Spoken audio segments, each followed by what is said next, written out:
তৃণমূল মানেই অসভ্য, আনকালচার্ড।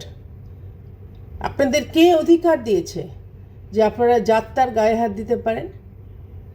আজকে পানিহাটির এমএলএ নির্মল ঘোষ, আপনাকে কে অধিকার দিয়েছে মহিলা সাংবাদিকের গায়ে হাত দেওয়া, অযাচিতভাবে স্পর্শ করা? গালে হাত দিচ্ছেন, মাথায় হাত দিচ্ছেন কেন? তারা কি আপনাদের বাড়ির প্রপার্টি?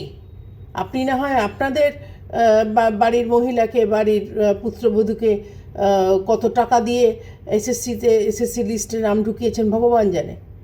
সেগুলো তো আর নিজেদের আন্ডারস্ট্যান্ডিং সেটিংয়ের মধ্যে পড়ে। বা আপনারা মমতা ব্যানার্জিকে, অভিষেক ব্যানার্জিকে, পার্থ চ্যাটার্জিকে কাকে কত টাকা দিয়েছেন যার জন্য লিস্টে নাম বেরিয়েছে, পাশ করে বেরিয়েছে, সেটা নিয়ে সত্যি সেটা জানতে গেছিল মহিলা সাংবাদিক, তাদের গায়ে আপনি হাত দিলেন?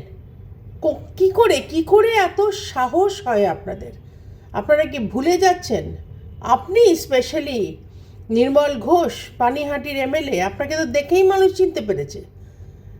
সেদিন শ্মশানে অভয়াকে যখন তড়িঘড়ি পোড়ানো হচ্ছিল, তখন আপনি সেই গায়ে হাত দিয়ে, মাথায় হাত দিয়ে ওয়েল ডান বয়, ওয়েল ডান বলে কাউন্সিলরের আপনি একেবারে উচ্ছ্বসিত প্রশংসা করেছিলেন।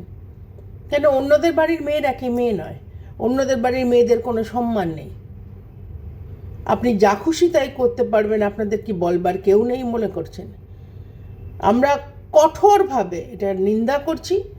এবং মহিলা সাংবাদিক, তারা সংবাদের জন্য, তারা খবর নেবার জন্য আপনার বাড়ি অবধি পৌঁছেছিল, আপনি বলে কথা বলছিল, তাকে আপনি নির্দ্বিধায় গালে হাত দিচ্ছেন, মাথায় হাত দিচ্ছেন, পিঠে হাত দিচ্ছেন।